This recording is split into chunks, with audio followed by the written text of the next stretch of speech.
This story is titled, My Brother Slept with My Fiancée and Got Her Pregnant. My mom blamed me and demanded I took care of the child. Hey everyone! If you're enjoying these stories and want to support the channel, don't forget to hit that subscribe button. It really helps our channel. Now let's start the video. OP starts by saying, Growing up, it didn't take a genius to figure out who my mom's favorite was. It was Alex, my younger brother. It wasn't like she ever said it outright, but her actions made it glaringly obvious. The way she coddled him, praised him, and defended him no matter what. It was like he could do no wrong. Meanwhile, I was the responsible one. If anything went wrong, even if I wasn't involved, it was somehow my fault. Take the vase incident, for example. Mom had this expensive vase she loved, always talking about how it was a family heirloom or something. One day, Alex, who was maybe 8 at the time, broke it while playing soccer in the house. I was upstairs doing homework when I heard the crash. Before I even reached the scene, Mom was already yelling at me. Why weren't you watching him, Liam? You're older, you should have stopped him. I tried to defend myself, but it was useless. Alex stood there looking sorry, and that was enough for her to let him off the hook. She turned her full fury on me, ranting about how I needed to set a better example. I didn't even bother arguing after that. What was the point? It wasn't just about taking the blame, though. Alex got all the praise, too. When I achieved something, it was met with lukewarm acknowledgement at best. In 5th grade, I won a citywide math competition. I came home with my little trophy, beaming, ready to share the good news. Mom glanced at it and said, Good job, Liam, before turning back to her cooking. A few months later, Alex got a participation ribbon at a soccer tournament, and you'd think he'd won the World Cup. Mom threw a pizza party for him, inviting family and neighbors over to celebrate. When I asked why she didn't do anything for my math win, she said, Alex needs encouragement. You're older. You don't need that kind of attention. My dad, he stayed quiet through all of this. It wasn't that he didn't care. He'd give me these small, sympathetic smiles when Mom went overboard, but he never stood up for me. I think he was afraid of upsetting her, or maybe he just didn't know how to handle her intensity. Either way, his silence made it clear I was on my own. This favoritism didn't end when we got older. If anything, it became more pronounced. I got into a prestigious university on a full scholarship, a result of years of hard work and sacrifice. My mom barely reacted. She didn't even visit me on move-in day. I packed up my life, got on the bus by myself, and set up my dorm room alone. It stung, but I told myself it was fine. I didn't need her approval. When Alex got into a local community college a few years later, Mom acted like it was the greatest achievement ever. She threw him a party, complete with balloons, a cake, and a slideshow of his high school highlights. They even bought him a used car as a congratulations gift. I couldn't believe it. I had to bike 5 miles to my part-time job during high school and save every penny just to afford textbooks. When I asked why they never helped me like that, Mom said, You're independent, Liam. You didn't need our help. Alex's situation is different. Alex's situation included dropping out after 1 semester, but Mom wasn't even upset. He's just figuring out what he wants to do, she said. He'll find his path. Meanwhile, I was working 2 jobs, studying full-time and barely scraping by. I didn't ask for their help again. I knew what the answer would be. Over the years, Alex jumped from one failed venture to another. He opened an online store that went under in a few months, tried starting an app but never finished it, and even dabbled in selling sports gear, which also flopped. Each time, Mom would bail him out, pouring money into his projects and assuring him he just needed to find himself. When I asked why she kept enabling him, she snapped, He's talented, Liam. He just hasn't found his stride yet. We're his family. We have to support him. I didn't get that kind of support. I never asked for much, but even when I did, it was always the same response. You're strong. You can handle it on your own. By the time I graduated, I had a chip on my shoulder the size of a boulder. I wanted to believe that my success would finally make her see me, but it never did. Every achievement of mine was overshadowed by Alex's failures and her relentless need to prop him up. It wasn't just the favoritism, it was the way it made me feel invisible. No matter how hard I tried, I was never enough. I could win awards, land a great job, and be completely self-sufficient, but it didn't matter. To her, Alex was always the priority. Dad's inaction hurt just as much, if not more. I knew he saw what was happening. He wasn't blind. But he never stood up for me. Never told Mom she was being unfair. His silence felt like betrayal. Looking back, I think I stayed quiet because I didn't know how to fight it. What do you do when your own mom doesn't see your worth? When your dad won't defend you? I thought if I worked hard enough, accomplished enough, it would change. But it didn't. By the time Emma came into my life, I was tired. tired of fighting for recognition, tired of trying to prove I mattered. I didn't realize it at the time, but meeting her was like a lifeline. For the first time in my life, someone saw me for who I was, not who I was supposed to be. I met Emma at a party I almost didn't go to. Alex had insisted I come along, pestering me for days. "Come on, Liam, you're so boring. Live a little," he said. I'd just gotten off a grueling double shift at work, so the last thing I wanted was to hang around Alex's loud friends. But in a rare moment of letting my guard down, I went. The party was the usual kind of chaos Alex thrived in. Booming music, people spilling drinks, and a haze of cigarette smoke clinging to the air. I lingered near the edge of the room, sipping on a beer and counting the minutes until I could slip out unnoticed. That's when I saw her. Emma was standing by the kitchen counter, laughing at something someone said. She had this way of commanding attention without even trying. It wasn't just her smile, it was her energy, her warmth. She looked up, caught my eye, and gave me a small, curious smile. I'm not the type to make the first move, but something about her made me feel braver than usual. I walked over and awkwardly introduced myself. "Hey, I'm Liam, Alex's older brother." "Alex has an older brother?" she said, her tone playful. "He never mentioned you." I laughed. "That doesn't surprise me. I'm usually in the background." We started talking, and before I knew it, the party felt like it had faded away. We talked about everything, our jobs, our favorite books, even the dumbest movies we loved as kids. Emma was sharp, funny, and easy to talk to. By the end of the night, I felt like I'd known her forever. Before she left, I asked for her number. She smiled, scribbled it on a napkin, and said, "Don't make me regret this." Our first date was at a small coffee shop. I was nervous, but Emma put me at ease right away. She had this way of making you feel like the most important person in the room. I couldn't believe someone like her would be interested in someone like me. Things moved fast after that, but not in a chaotic way. It all felt natural, like it was meant to happen. We started spending every free moment together. Movie nights turned into lazy Sunday mornings, and eventually I asked her to move in with me. Living with Emma was the happiest I'd ever been. She made our tiny apartment feel like a home. We'd stay up late talking about our dreams, our plans for the future. For the first time, I felt like I had someone in my corner, someone who saw me, not just the version of me my mom or Alex defined. A year into living together, I started thinking about proposing. I saved for months, cutting back on everything I could. The ring wasn't extravagant, just a simple platinum band with a small diamond, but it was exactly her style. On our 4th anniversary, I planned the perfect moment. We went for a walk in the park where we had our first date. I was shaking with nerves when I got down on one knee, but Emma's face lit up with a smile that erased every doubt I had. "Yes," she said, before I even finished asking. I thought my life was finally on track. For once, it felt like I had something Alex couldn't take away, something that was mine. When we announced our engagement, I was hopeful. I thought maybe this would be the moment my family would finally celebrate something I'd done. But my mom's reaction was underwhelming, to say the least. "Well, congratulations, I guess," she said with a forced smile. My dad muttered, "Good luck," like he was half distracted. And Alex? He didn't say much at all, just stood in the corner with this strange look on his face. It wasn't happiness, it was something I couldn't quite place at the time. After that, Alex started hanging around Emma more. At first, I didn't think much of it. He was always the charming one, the one who could make people laugh. I figured he was just being himself. But as time went on, his comments started to bother me. "You're lucky to have her," he'd say with a smirk. "I mean, I don't know how she puts up with you, but good for her."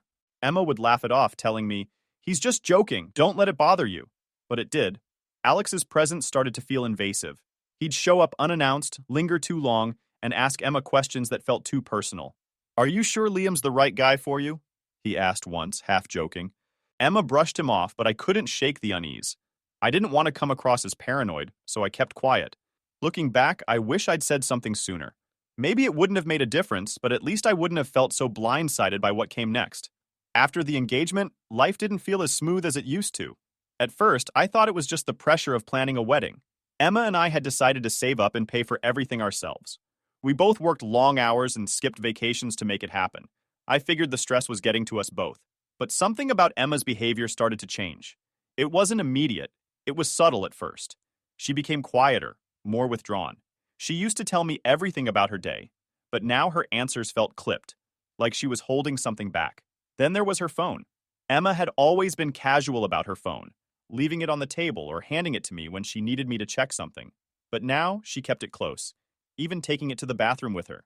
If I walked into the room, she'd quickly lock the screen or flip it over. "What's up with your phone?" I asked her one evening, trying to keep my tone light. "Just work stuff," she said, not looking at me. Work stuff. That became her go-to answer for everything. But then she started coming home late. At first, it was once or twice a week, and her excuses sounded plausible. Meetings ran late, she got stuck finishing up a project. But over time, her stories stopped adding up. One night, I waited up for her, watching the clock tick past midnight. When she finally walked through the door, she looked startled to see me still awake. "Long night?" I asked, keeping my voice calm even though my stomach was churning. "Yeah," she said, avoiding my eyes. "We had to finish a report, and then we grabbed drinks after. You know how it is." Except I didn't. Emma wasn't the type to grab drinks with coworkers, especially not without texting me, and the faint smell of wine on her breath wasn't from her usual go-to. There was also a subtle hint of cologne, not hers and not mine. I wanted to believe her, but a nagging voice in the back of my mind told me something wasn't right. A few weeks later, I noticed other changes. Emma started glowing in a way that felt different. She smiled more, but it wasn't her usual light-up-the-room smile. It was smaller, almost secretive. Her appetite shifted, and she started craving foods she used to hate. At first, I thought it was stress, or maybe a new diet trend she was trying out. Then it hit me. She might be pregnant. I was over the moon. Sure, we hadn't planned for it, but it felt like a sign that our future was coming together. I wanted to wait for her to share the news herself, so I didn't say anything. I spent days imagining how she'd tell me, how we'd celebrate, how our lives would change for the better. One evening, she finally sat me down. Her hands were shaking, and her face was pale. "I need to tell you something," she said, her voice trembling. I smiled, thinking she was nervous about telling me the big news. "It's okay," I said. "You can tell me anything." She took a deep breath, and then the words came out. "I'm pregnant." I felt like I was floating. "That's amazing," I said, reaching for her hand. But she pulled away, tears streaming down her face. "Liam, it's not yours." For a moment, I didn't understand what she was saying. The words hung in the air, incomprehensible. Then they hit me, and it felt like the ground had been ripped out from under me. "What do you mean it's not mine?" I asked, my voice barely above a whisper. She couldn't even look at me. "It's Alex's." The world shattered. I stared at her, waiting for her to take it back, to tell me it was a mistake or some cruel joke. But she didn't. "Emma told me everything, or at least enough to destroy me. She said it started at our engagement party. While I was busy talking to guests, Alex had cornered her. He told her she was making a mistake marrying me, that I didn't appreciate her. He'd played on every insecurity she had, planting seeds of doubt until she started believing him. "It just happened," she said, tears streaming down her face. "I don't know why I let it." She tried to explain how Alex had promised her everything she thought I couldn't give. More attention, more affection, a better future. "He made me feel seen," she said, her voice breaking. I couldn't listen anymore. My chest felt like it was caving in. "Pack your things and leave," I said, my voice cold and unfamiliar. She tried to apologize, to explain, but I wasn't hearing it. By the time she walked out the door, I was left sitting in silence, staring at the life we'd built together, now in ruins. I called Alex that night. He picked up on the first ring, like he'd been expecting it. "What did you do?" I demanded. His response was as casual as if I'd asked him about the weather. "It was a mistake," he said. "It didn't mean anything." But when I pushed harder, his tone shifted. "Maybe if you were a better fiancé, this wouldn't have happened," he said, his words dripping with smugness. I saw red. I grabbed my keys and drove to his place, not thinking about what I'd do when I got there. When I pulled up, I saw my mom standing on the porch, arms crossed like she was waiting for me. My dad was next to her, looking exhausted before the confrontation had even started. "We need to talk," Mom said the second I stepped out of the car. "I don't have anything to say to him," I snapped, nodding toward the house where Alex was undoubtedly waiting. But she wasn't about to let me walk away. "He didn't mean for this to happen," she said. "Emma led him on. You have to forgive him. He's your brother." I stared at her in disbelief. "Forgive him? He slept with my fiancée. He got her pregnant. He's your brother," she repeated, like that made it all okay. "Family comes first." I looked at my dad, hoping for some kind of support, but he just looked away. In that moment, I knew I was on my own. After that night, it became clear that my family had already chosen sides, and it wasn't mine. For days after my confrontation with Alex and my parents, I avoided their calls. At first, I thought they'd let it go, but my mom was relentless. She left voicemail after voicemail, her tone switching between guilt-tripping and outright anger. Liam, you're being ridiculous. You're tearing this family apart, she said in one. My dad called too, but his messages were softer, almost apologetic. Your mom is upset. We just want to sit down and talk this through. It wasn't reassuring. If anything, it made me angrier. I didn't need a conversation. I needed them to understand how deeply they'd betrayed me. And it wasn't just them. My mom started rallying the extended family. Before long, aunts and uncles I hadn't spoken to in years were calling, texting, even leaving comments on my social media posts. They all said the same thing. You have to forgive Alex. He's your brother. Families go through rough patches. You'll regret cutting him out. It was like they didn't even care about what Alex had done. No one mentioned the betrayal, the lies, or the fact that he had knowingly destroyed my relationship. Instead, they framed it as a misunderstanding, that I was blowing out of proportion. One night, I got a call from my cousin Katie. She's one of the few relatives I've always been close with, so I answered, hoping for some kind of support. Liam, I just heard, she said, her voice hesitant. Please don't tell me you're calling to defend Alex, I said. No, she replied quickly. I think what he did is disgusting. I don't understand why everyone is blaming you. I let out a bitter laugh, because that's how it's always been. Alex can do no wrong, and I'm the one who's expected to clean up the mess. Katie didn't argue. She knew I was right. I just wanted to check on you. If you need someone to talk to, I'm here. Her words meant more than I could express.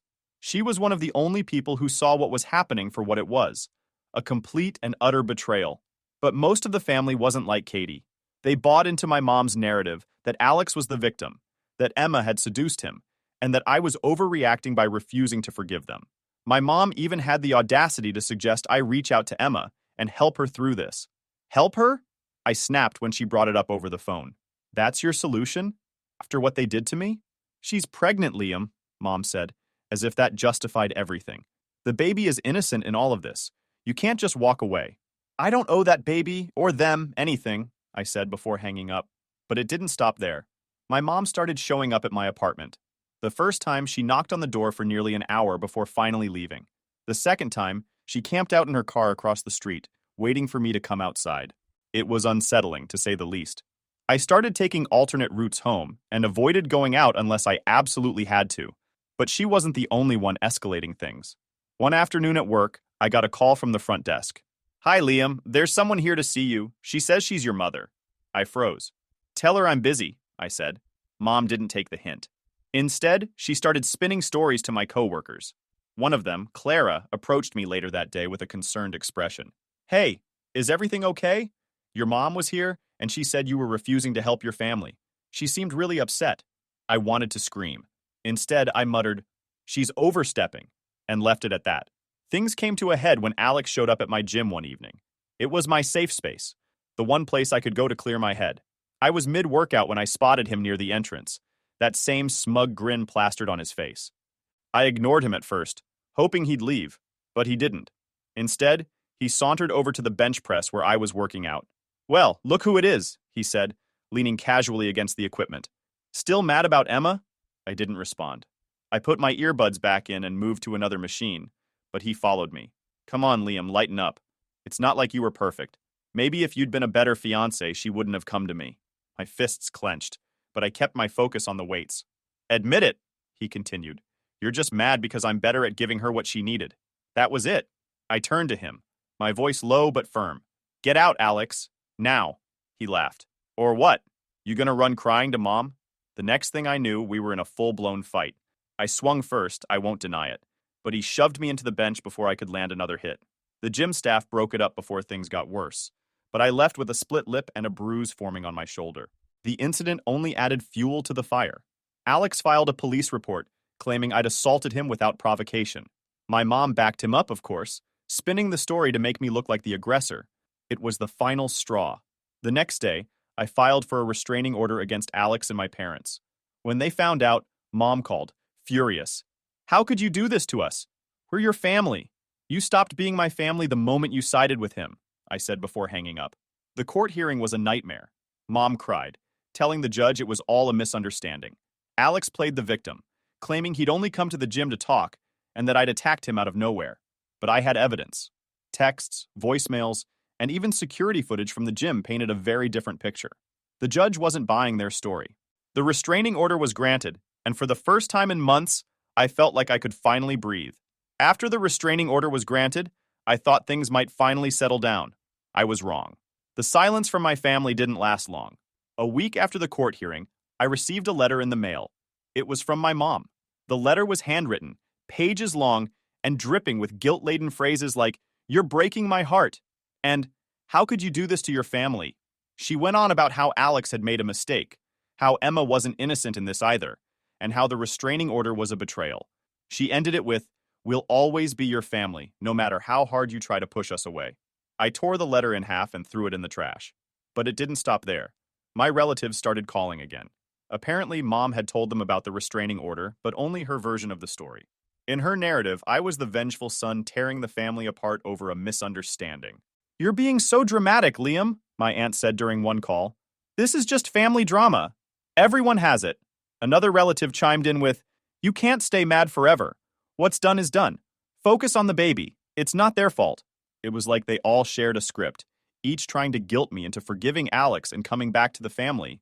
None of them cared about the betrayal, the lies, or the emotional toll it had taken on me. The final straw came when my mom showed up at my workplace again, despite the restraining order.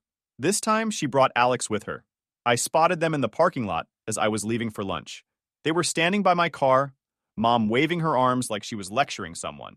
Alex leaned against the hood, arms crossed, smirking like he always did when he thought he had the upper hand. "Liam!" Mom called when she saw me. "We need to talk!"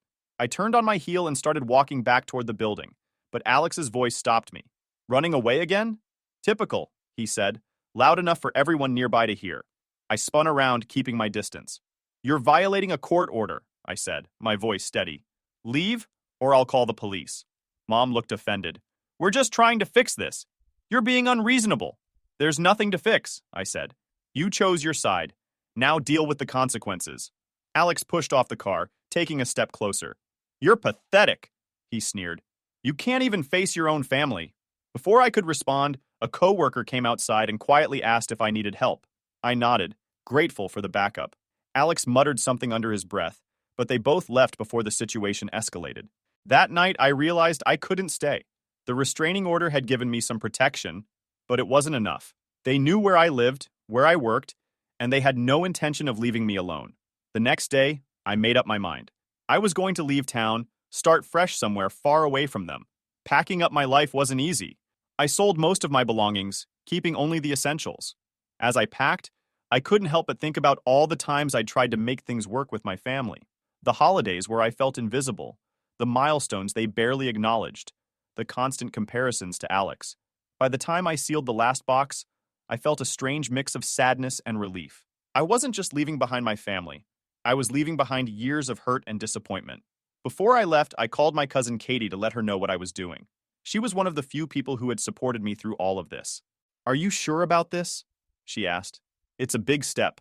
"I'm sure," I said. "I can't keep living like this, Katie. They'll never change." She didn't argue. "If you need anything, call me," she said.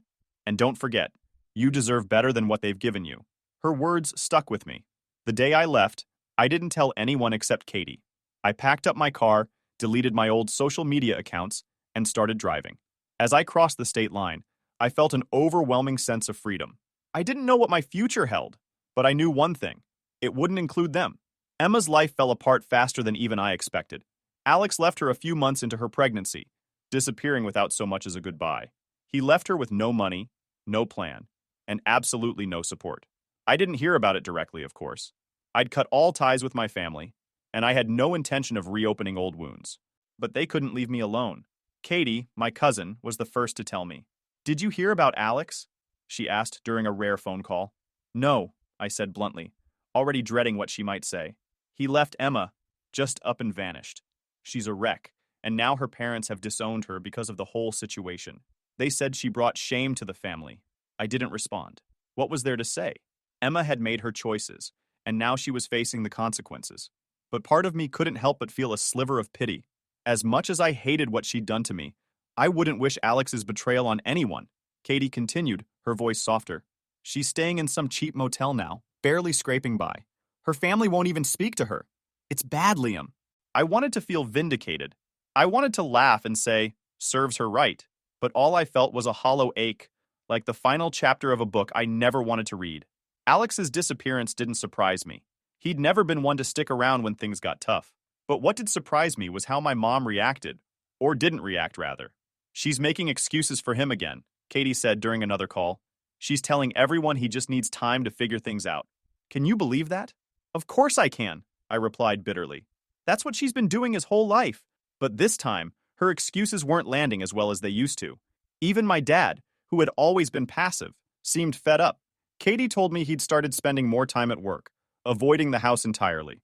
Your dad looks miserable, she said. I think he's finally seeing the damage your mom's favoritism has done. But you know him. He won't say anything. It didn't matter to me anymore. I wasn't interested in what my parents thought or how they were coping. They'd chosen Alex over me time and time again, and now they could deal with the fallout. Emma's family cutting her off added another layer to the mess.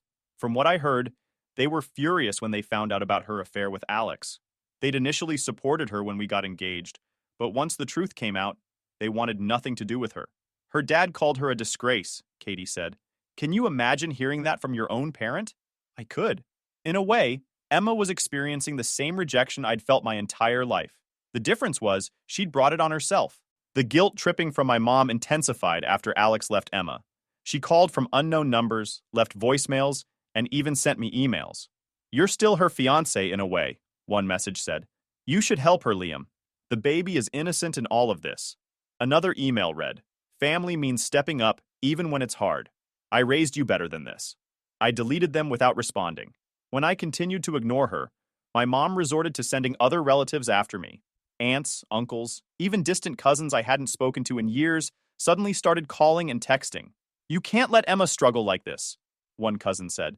She's pregnant, Liam. Don't be so cold. She's carrying your niece or nephew, another said. That baby needs a family. They made it sound like I was the villain for walking away. No one seemed to care about what Emma and Alex had done to me. No one wanted to talk about the betrayal, the lies, or the years of favoritism that had driven me to cut ties in the first place. Katie, as always, was the only one who saw things clearly. Don't let them guilt you, she said. You've done nothing wrong. This is their mess, not yours. Her words were a lifeline. Despite everything, I stayed firm in my decision to stay away. I knew that getting involved would only drag me back into the chaos I'd fought so hard to escape. Emma's struggles weren't my responsibility, and neither was Alex's absence. I kept my focus on rebuilding my life. Therapy helped me work through the lingering anger and resentment, and I found peace in the little things. Taking Max for long walks, exploring my new city, and meeting people who knew nothing about my past. Sometimes, late at night, I'd wonder how things might have been different. If my mom had treated me fairly, if Alex hadn't betrayed me, if Emma had made different choices. But those thoughts were fleeting. I'd learned that dwelling on the past only kept me tethered to it. Emma's story became just another chapter in the long list of reasons I had to cut ties with my family. I didn't take joy in her suffering, but I didn't feel obligated to fix it either. Life is about choices. Emma and Alex made theirs, and I made mine. For the first time in my life, I chose myself, and I don't regret it.